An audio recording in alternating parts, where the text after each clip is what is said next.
everyone and welcome back to the channel. So it's 6:15 on a Sunday morning and I'm just up ready and early to get myself down to Doncaster for the railway exhibition, what's going on down there. So let's get the sat-nav ready and let's go.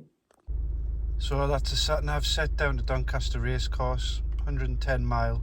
Should take us about 2 hours this morning, so let's get ourselves down there. Just while I remember, if you're new to my page, just please give us a like and subscribe. So just getting down to Doncaster and half an hour early, so I made good time. So looking forward to getting in, looking forward to seeing the layouts, and obviously main one I'm coming to see is Camelot from Peachy. But see if I can pick some bargains up as well. So see you inside.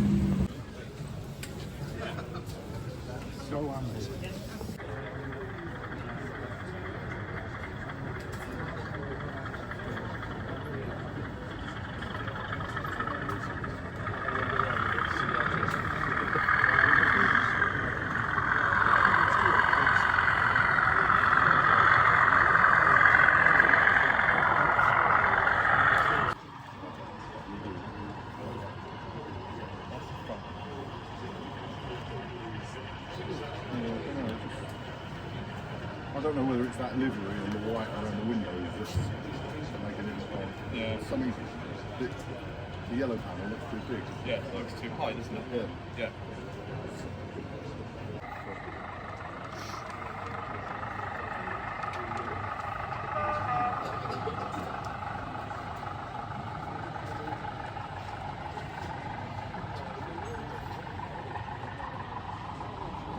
I keep thinking he's coming to show me something the way he's walking back and forth. Nope, turns on the waterway. Doesn't look like fun.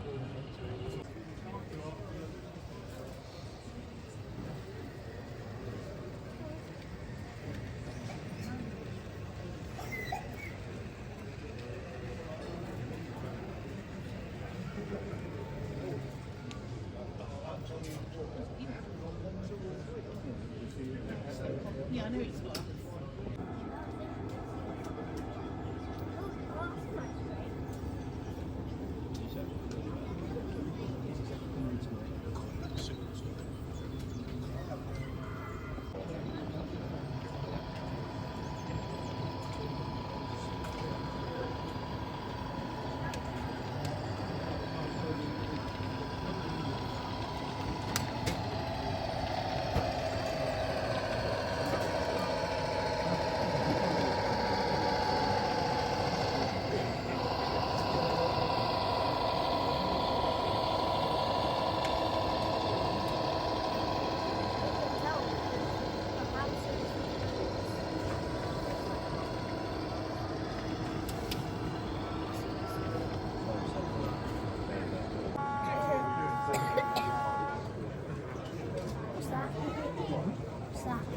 You bring the thumper into me past the red. Yeah.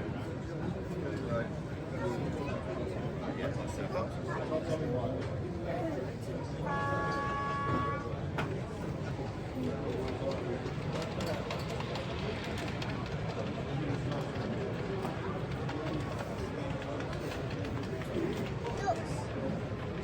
How do you get water?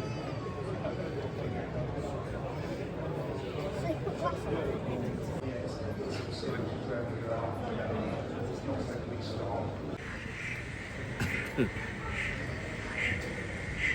Are you kidding? Okay.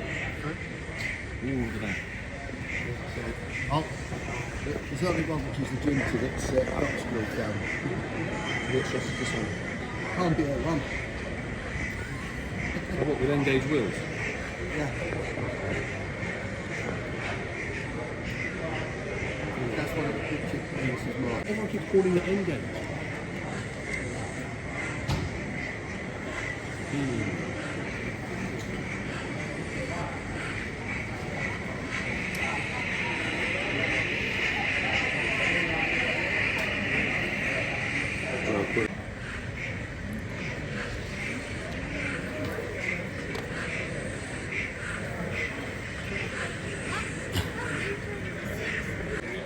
I was trying to do it, I can't, so it's modified. But this could be a 1F as opposed to a 3F. That's very pretty, Now, you know we're only one loco at a time on this. Yeah. This is one particular model.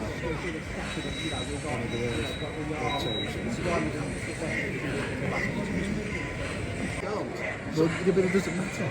You just make yourself look like No, an angry old man. that is the only car I don't like of any of the 120. It doesn't make any sense why they didn't do it. I know, because the can't be one, right? So just came along Peachy's stand and I've caught Gary Hall here. So Gary, if you can just sort of introduce yourself and sort of tell everyone what you're about. Yes, name's Gary Hall. I've been involved with model railways since the 50s, since about 1955-56 time, and I've had various scales over all the years, including the old Triang TT. Since the Hornby 120 came out, my life in model railways now revolves around the Hornby 120, and that's all I'm doing, so I'm selling all the other stuff off. Yeah. So obviously we've just came into the show, so you haven't gotten any bargains or anything yet, but just in your own sort of words, can you tell us what's sort of exciting you about TT120 at the minute? I just love the scale. The main layout at home was 3mm, basically the old Triang TT. When Hornby 120 came out, I got one of the sets and I was very impressed with the quality of it, the running of it and everything, and the looks. And I got an extra set. I was probably one of the first to get 2 locos because somebody was selling a set off cheap. He didn't like the idea of the 120, and so I ended up with 6 coaches and 2 locos. And from then on, I thought this is just marvellous, and so I've stuck with it and carried on with it. And then you've caught the bug. I've caught the bug, all right, yeah. So obviously we can see we've been over to Chris's stand there earlier, and you've got a couple of your logos down there. How many you brought with you today? 8. 8. So hopefully I might catch some videos of you running around them later on. Chris's layout's DCC, and he's got one of the circuits is got switchable to DC. So later on, he's going to be running some of my locos because, from what I gather, one of the Accurascale chaps is here who has seen my Deltic a couple of times last year. Very impressed, and he wants to get him operating my Deltic to see if they can twist his hand to start making them in 120. Well, that's the thing. It's probably, is it Richard? Is it? I think so, yeah. From Accurascale. I think every time I see him on Facebook and stuff, I'm sort of nagging him saying when you're going to do a Deltic in TT120. So, just from myself, obviously, Gary, I'm sort of new coming into the hobby. What's the sort of best piece of advice you can give to a newcomer coming into TT120 and in the hobby in general? That's a difficult one because I'm old school and I like DC analog, and that's what my layout is. But obviously in the last 20 years DCC has been coming on this HM7000. I know nothing about those, and to me I do read quite a few issues with people having different things. Some people don't have issues, a lot do, and I can't say whether that's because it's them or whether it's the system. But I'm just grateful, and I would stick with DC at least until you're up and running with it and you're very familiar with what to do. With the 120 itself, it is a lovely scale. It's not too small, smaller obviously than Double and the old TT, but it's a lovely scale to be able to do something with, and luckily I've been able to make quite a few various locos from the Hornby A1 chassis. I think I've sort of been the same because I'm sort of running DC at the minute, but I sort of look and I see on, especially the Facebook pages, a lot of people who's having issues with HM7000 where they're not connecting right, or they're sort of having to ring a Hornby up and say this isn't working, can you send us a reset code or something like this. So I think I'm sort of sitting on the fence a bit like you till it's sort of up and running properly. But I think when you see some of Chris's stuff and he's got the steer lives in and he's showing people how to fit it, you can see the benefits even when I'm just standing over there. The sounds and that are great for some of the kids who's coming in to watch it. But so I'll hit you with the next one, Gary. What's the next logo you'd like to see in TT120, whether it be from Hornby or any other manufacturer? Very difficult because I just love all steam engines. As long as it's a British outline, I'm not into foreign outline ones, any British outline. But I think there's 3 that I would look at. One would be a Black 5, another would be a B1, or a standard 2 or an XLMS Class 2, like the Mickey Mouse 260 ones with the tender. Those are ones that I would like to see. And I have mentioned the LMS 260 or BR Standard 260 to people like Martin Weaver in the past when I've met them at various shows. I mean, I think I keep banging the drum every time Hornby or somebody mentions. I'm always black 5, black 5, black 5 all the time. 'Cause I think for myself, I go to North Yorkshire Moors quite a lot, and they've got the 2 black 5s there. So for myself, I think it's something I want to see in TT. Well, I think black 5 is something that would go for whatever region you're modelling. A black 5 was around there sometime, and it's one of the locos that went everywhere. So it would be a popular loco in that respect. Yeah. So hopefully, if Hornby or anyone's listening, hopefully they've got a black 5 in the pipeline. I think the only one who knows properly is probably Chris, but he's got his fingers and mouth crossed and he'll not tell anyone. So have you got anything coming up on your channel that you'd like to talk about on your YouTube? Not really. I've just got that many different things as people have seen. At the moment, one of the things I've come into show for is to see if I get some materials, because some of the recent locos that I've done is the BR Standard 4 tank. What's the one? Not the K3. I can't remember what it is now, but I want the valve gear for it, and so I've come for see if I can get some materials to start making some of the crossheads and slide bars, which are unavailable at the moment here. So I'm just going to have to make my own and see if I can get some materials for it. So you're on the hunt for a couple of bits? But yeah, just materials. Just materials, but you might get your arm twisted if you see something nice, maybe. I don't know about that, because I have got that many different locos coaches. I don't need any more. If there was something cheap as a bargain price, yes, I might do. Which is why I got those eBay chassis off that somebody was selling, the scrap ones, which those I've used for all of the little tank engines that I've been making up now. Little tank engines, some are quite big tank engines. Well, I think we'll sort of leave it there, Gary, but thank you for stopping and talking to us That's today. okay. And look forward to seeing what you're doing next on your Pleasure, channel. Anthony. Okay. Cheers. Thank you, Gary. So I've managed to come across Jenny Kirk here at the Doncaster show, and she's been kind enough to sit and chat with us for 2 minutes. So Jenny, just for the people who's watching the channel, can you sort of introduce yourself? Hi, I'm Jennifer Kirk. You might know me from YouTube and various different TV programmes. So Jenny, how have you found the show at the minute? I know you were here yesterday, and have you got any favourite bits? I think it's a great show.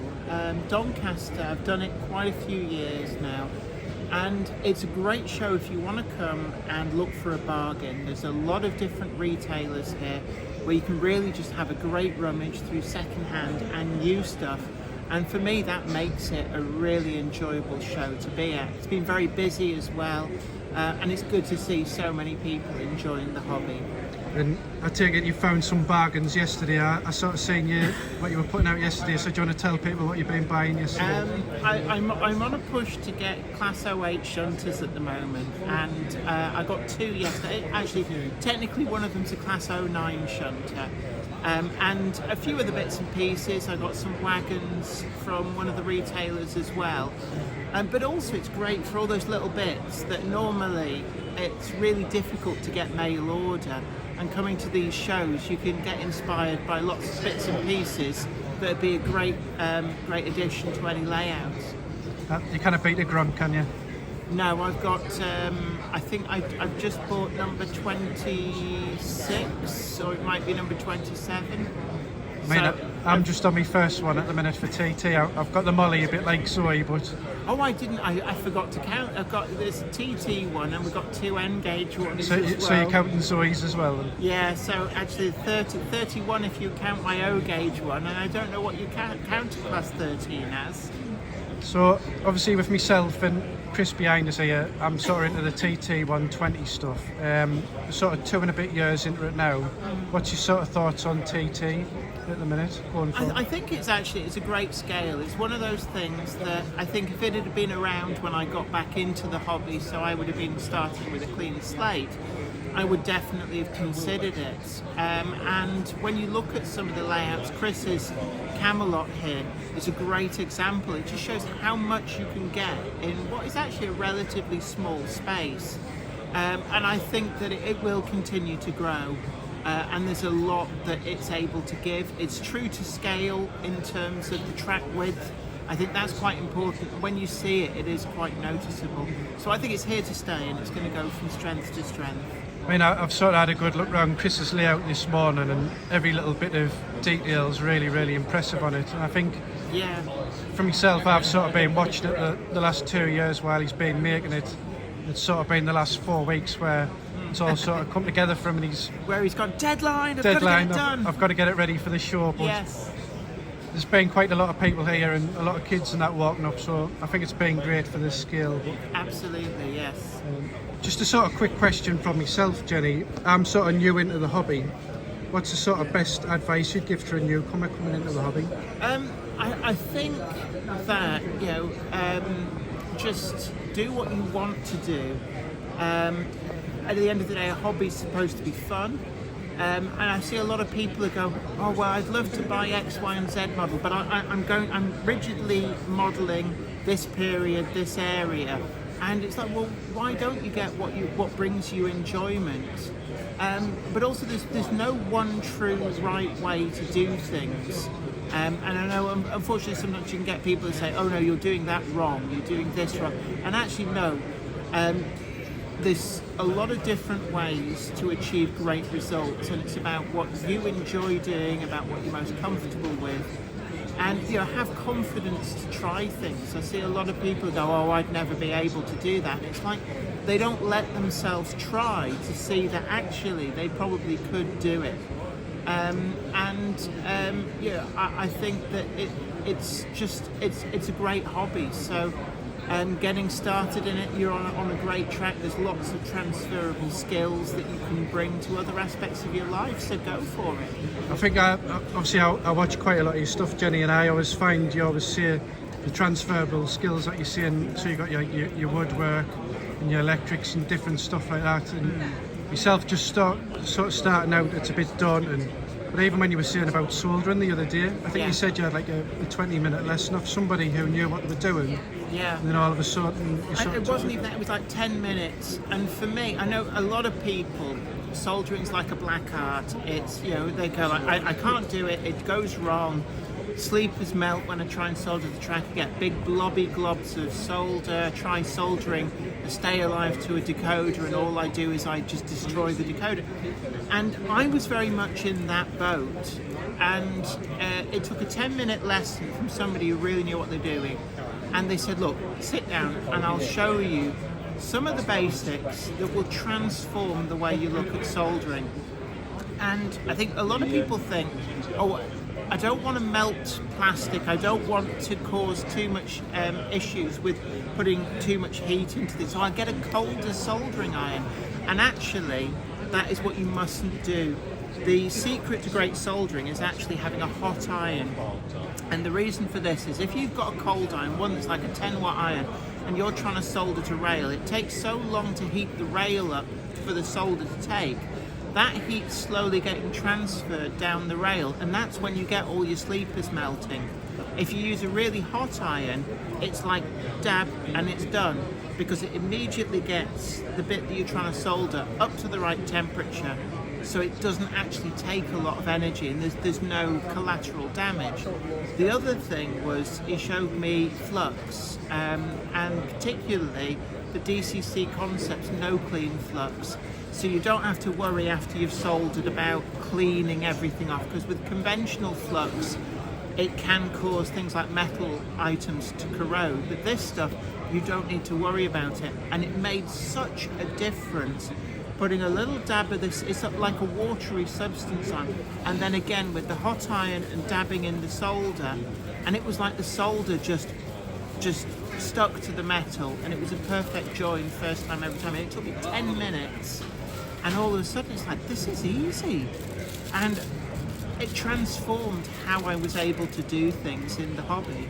I think sometimes when you think about it, just spending that extra little bit of money to get, like you say, like a quality iron, where you can, instead of like cheaping out, like you're saying, it might make a worse job and then cost you more money in the long run. I think a lot of people, they see like the cheap irons in the little mystery aisle and think, oh, this will be perfect.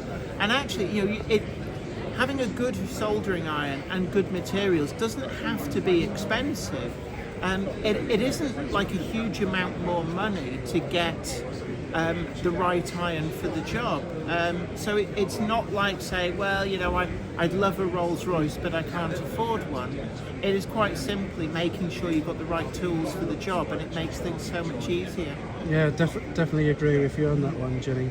So I'll just sort of ask you, if you were coming, imagine yourself being the manager at Hornby or one of the big companies, what logo would you like to see them produce this year, if you could pick one? I think it's I'll split the question into two, because I think what I would like to see and what I think they should make might not necessarily be the same. I think for anybody who works in the model railway industry, whether they're in a position to decide, you know, whether it be Bachmann, Accurascale, Daypol or Hornby, as to what models they do, there's got to be a commercial decision.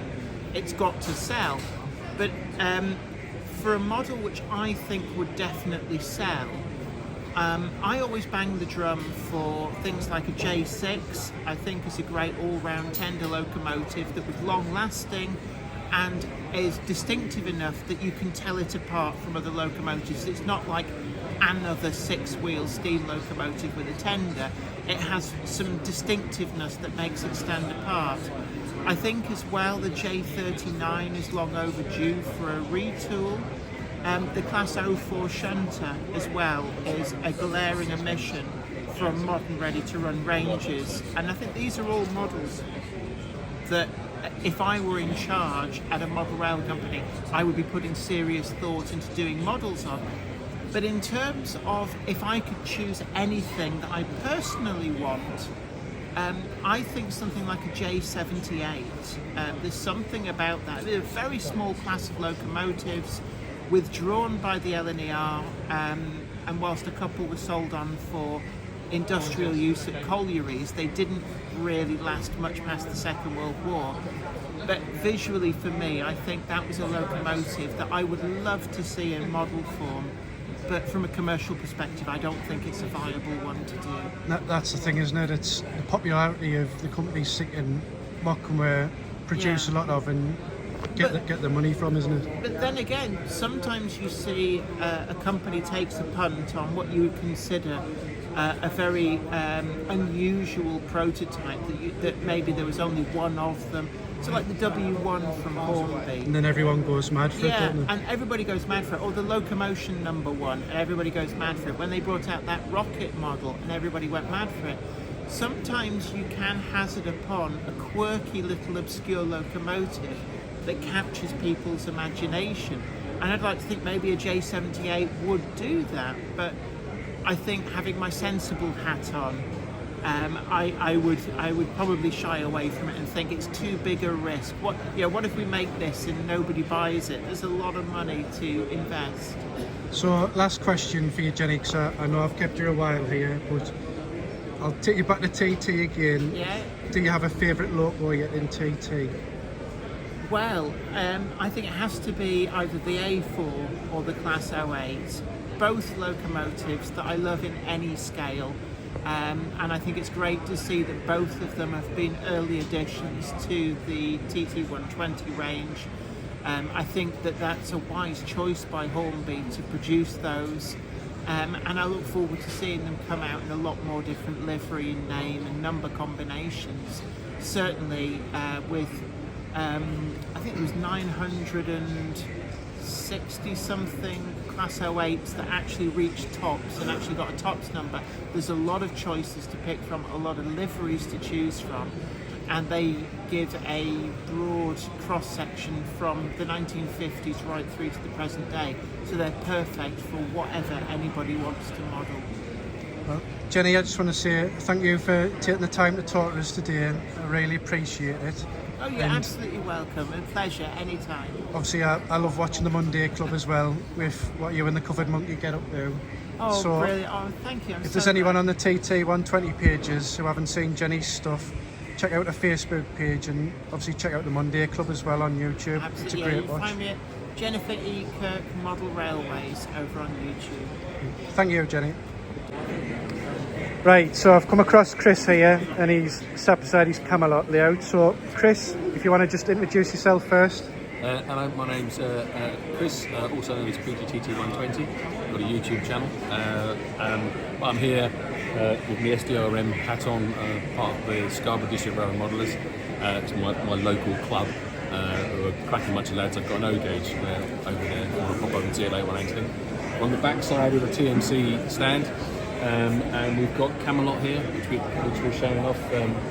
Just got a few little bits and bats running around at the moment while I talk to Anthony, and we've got a little display of Gary Hall's scratch builds, Lincoln Loco 3D conversions, where he's chopped A1 chassis around and all that kind of stuff. We might do a little bit of DC running later in the day. But anyway, how are you doing? You okay? You good? Good. I've sort of managed to get a little chat with Jenny, which I didn't expect, and had a chat with Gary earlier on. Yeah. So I thought I'd come and pester Peachy and see if I can get a couple of questions out of you. Right, go on, fire your questions away. So, Chris, I know you were here yesterday as well. How you sort of found the show up there now, and how's people been finding TT120? Well, I think there's been a lot of the kind of the people who are really into TT have come along to see the layout, and they've all really liked it. But I've had a lot of positive feedback from people from the other scales as well. I had one person tell me what he thought of it, and then he ran off before we could. That's you can't do anything about that. It was a little bit bizarre. We all sort of went, "Oh, thank you for your opinion," but and your four-letter word. But most of it's been really good feedback. A lot of the fine-scale models have liked some of the detail. They like how the Co-55 Pico track is sitting with ballast, and I'm just hoping Pico are going to come up with some more. You know, we want double slips, we want wide points out of Pico. It's about time. I mean, the whole time I've been stood here with you, obviously there's been a flow of people constantly coming around the layout and checking it out, and even today I'm seeing a lot of kids walking around as well, and yeah. It's a sort of great skill, I think, for obviously my little lads watching me doing stuff now, and I think it's a sort of great skill for sort of new people coming in. But yeah. And the whole idea of this layout was to show people who bought around the starters at second TT. There's no excuse not to do a bit of model making as well, and you can enjoy it and have something that looks nice, if a bit weird, with the great big engine shed in the middle of the circle, but it's all part of the fun. And I think that's sort of like myself as well. I'm sort of just starting out, and I've got the starter set you've probably seen from like TT120, but from myself, Chris, I know obviously a bit experienced. What's your sort of advice to new people coming into the skill and new people coming into the hobby? Don't be frightened to ask questions. You'll always get someone who tells you you're being stupid, but actually most people in the hobby, particularly your local club and some on the forums, are very helpful. And don't be frightened to have a go. Don't be frightened to do a bit of weathering. Don't be frightened to lay some ballast. Don't be frightened to go and check out some of these products, and go and check out other people's YouTube channels that show you how a lot of this stuff can be quite easy to use. You know, whether it's World War Scenics flocking, or whether it's Woodland Scenics resin, or whatever. You know, there's loads of really fun products out there to make some really fun detailing. And you know, there's more and more people filling the void when it comes to things like buildings and vehicles. I've got a nice selection on here from MS Models of buildings, and I've got a nice selection of vehicles here from Copper Mine Miniatures, and it all adds to the fun. You know, just don't be afraid. Give it a go. So with the show, Chris, have you been around? Have you spent any money? Or have you been stuck? I bought one packet of speed things from West Hill Wagon Works, and I've not had a chance to get around the place yet. No new logos to the collection then? But no, I mean, I've got them all at least twice, so I don't need to spend any more logos at the moment. I've got a kitchen floor that needs fixing. I'm the same. My wife's always saying, "Oh, what you've been buying now?" But with TT120, I know there's stuff coming thick and fast now, Chris. What's sort of exciting you at the minute about TT120? What you're most looking forward to? I'm looking forward to people pushing into some more modern eras, because Revolution Trains obviously kind of like pushing forward on that with the TMC has commissioned a 2-axe version of their box. and I think the 66 is a cracking looking loco. I think more European subscribers on my channel are getting more and more interested in picking it up. You know, and I think as we have that crossover with the bigger market in Europe, it's actually going to start. I think it's going to actually really give the whole scale a boost, and more manufacturers will be paying more attention to it as it grows. I mean, I think with TT120, obviously I've had the issue where every time I see a new logo, I'm like, ooh, new and shiny, I need to buy it. Shiny kit disease. Shiny kit. So every time I get a new TT120 logo, I'm like, oh, this one's now my new favourite. I mean, the Class 66 is a solid model again, and really, really nice. I think for myself personally, I'd like to see a Black 5. Like, are you a big Black 5 fan? Or? I'm a big Black 5 fan. I'm also a 9F fan. I don't see us seeing one of those for years. Is that why you're thinking you're not see Hornby do one for a couple of years? And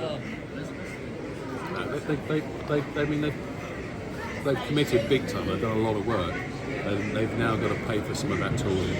So a really big fancy steam loco, I'm guessing maybe a little way off. But they've surprised us in the past, you know, and they are good at keeping secrets. So with your channel, Chris, is there anything what you've got coming up, what you want to let us in for, any secrets or anything what you're looking forward to? You have to subscribe and wait.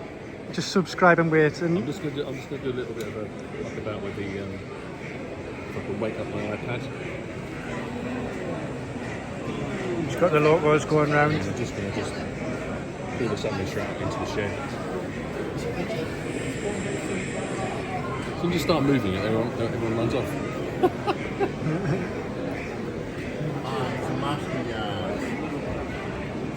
So Chris, I'll fire one more question at you, and then I'll leave you to sort of keep going with your exhibition. But if you were one of the bosses at Hornby or one of the big companies, what would you be building next in TT? I would be building a DMU, and I would be building a DMU that went from era 5 through to late era 8, maybe. Oh, see, I'm talking to you rather than paying attention to the logo. Sorry, Chris. Yeah, I think there's two things that I think are missing at the moment, and that is a multiple car unit, whether that's an EMU or a DMU or a single rail car, because they're a perfect little thing that goes with a small layout with a small platform, and you've got plenty of examples that came in the 50s and early 60s and had long lives through to the 80s and the Big Blue era and beyond. So they cover a whole range of eras and liveries, and they're perfect for a small station. The other thing I think that they should have already done by now is a large tank. A large tank that's whether that's an AA or a Prairie, or that's something that doesn't have a big tender on the back, but would look absolutely fine pulling a small rake of Mark 1s or whatever, or a mixed rake with a postal wagon on the back or something. It fills almost every gap, whether that's a huge rake of coal or a small rake of passenger or a mixed local line rake. I don't understand why they haven't made one. It's perfect for a small scale, small layout. You don't need any more huge passenger locos in the steam era, I don't think. Which is why I think the 9F and the Castle might end up being a little bit further down the line. It's just you're more likely to see, I think, re-liveries of those. Obviously, there's no secret. You know, if you've got 50 versions of an A4 around, why wouldn't you print a different version at some point? You know, almost each year. I'm surprised I haven't done one yet. But there you go. That's what top tip if I was in charge is almost certainly an EMU stroke DMU or rail car and a large tank, a tenderless tank like loco. I think we both sort of caught Richard when he came over to admire your layout as well, and obviously working at a Cura scale, we just need to keep pestering him to try and get a curious scale to jump on the bandwagon. It might be a while, You but have to remember that we things keep like the pestering. Cure Scale and all the other manufacturers will all be looking at this. They'll be looking at the numbers. And just because they haven't declared or said that they're doing something yet, doesn't mean they say they are not. It doesn't mean they're not doing something in the future. But you know, not all of these companies aren't trying to make a buck tomorrow. They're looking forward to the future. And this model railways has been around for a long while, and it's going to be around for a long while yet. So if it takes 7 years for Kurosco to come up with the Delta, it might take 7 years for Kurosco if they ever did it. So, and you know, that might be too late for some people. It might be a perfect thing to attract somebody else to our model. So, you know, we all can have a big want and wish list. But you know, if you think about that 37 chassis when that comes out, it's not that, you know, and it's not 100% accurate. You could get like a Lincoln Locos Delta body, and I think stick that on a Class 37 chassis, and most people would let you off. That's most likely what I'll do, unless someone announces they're going to do a Delta for the 37s turn up. Like I said, there is stuff happening out there. It isn't just Hornby. It isn't just, you know, a load of waffle coming out of people. There are people who are serious about it, and I think our skill's got a strong future. Well, thank you for talking to us today, Chris. I really appreciate it. Absolute And pleasure, mate. hope you have a cracking show for the rest of it, and I'm sure I'll potter about and see what Gary's putting on later on. But thanks for talking to us. All right, mate. You take care.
They look a bit like kickstart, right? Right to the front section. Far left down.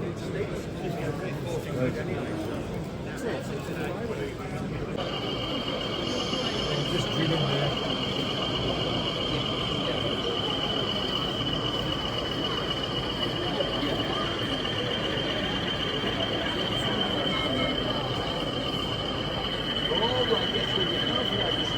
See what's going on. There's a lot of things that happen that soldiers get going on here, isn't there?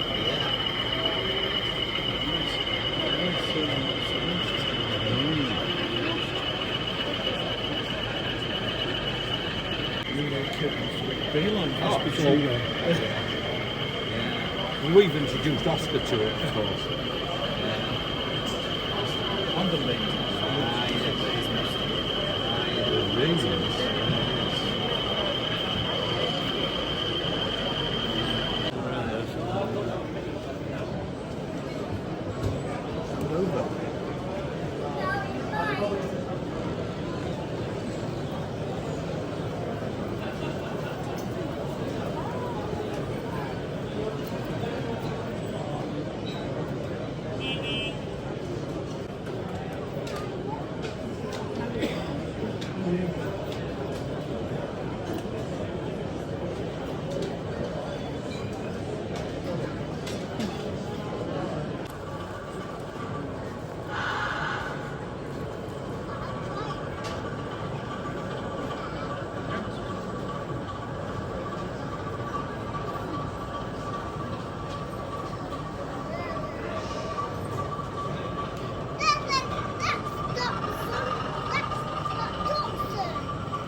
Oh yeah, there's some other. If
you run right through to the fiddle yard.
Yeah, set of 10 wheels at either end.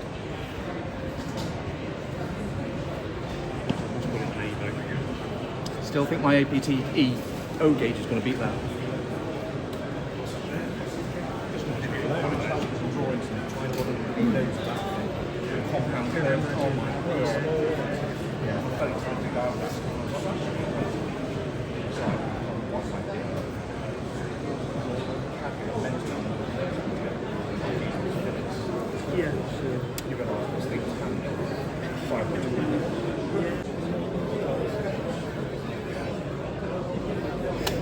Expensive kits then. No. Well, not really expensive. Wheelbarrows, 3D printers, things like that. The most expensive thing. One is high flow. The second is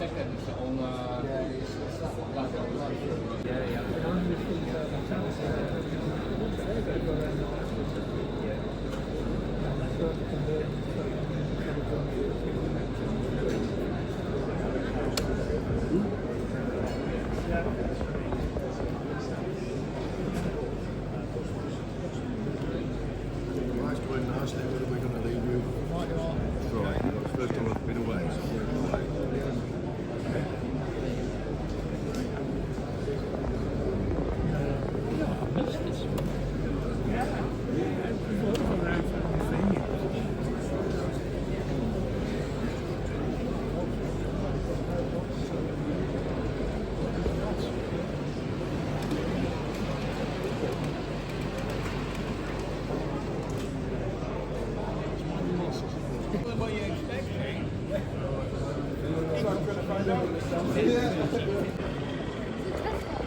It's a T with a circle to show the dot count. That's really pretty.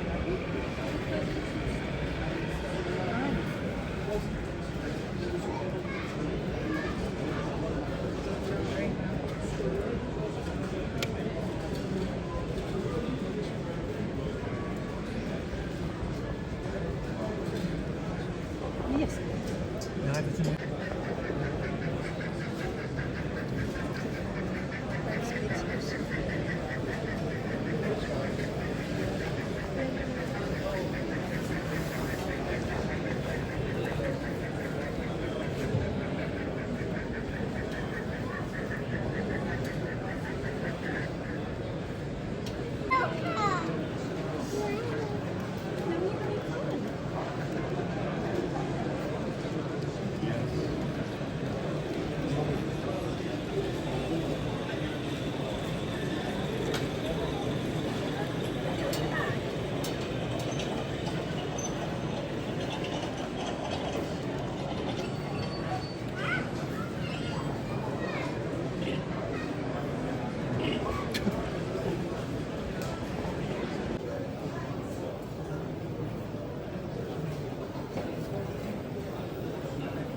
twisted in his wheelbase. Which one? The wall one with the Ambulance on it. Is it? Every single time I'm back to it, it's derailed. It's twisted. The only flaw it has is if I'm cold, and sometimes it's that connectivity. Yeah. It's not connected. I saw the fire in the green one, you know how it works. As you see there, it didn't just shoot off.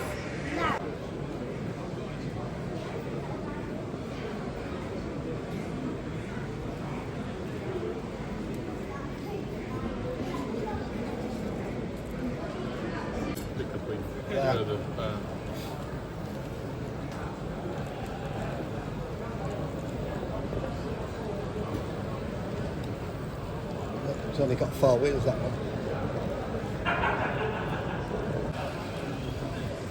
But it doesn't come to over there, it climbs to here. Yeah. You see that bit there? Yeah.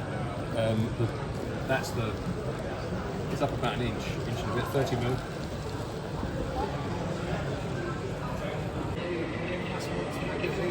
Yeah.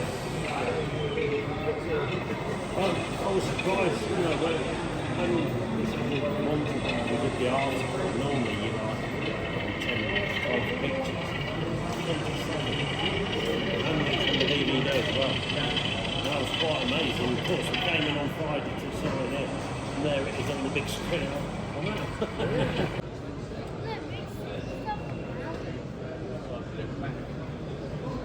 Where's he going to put it? On the other case.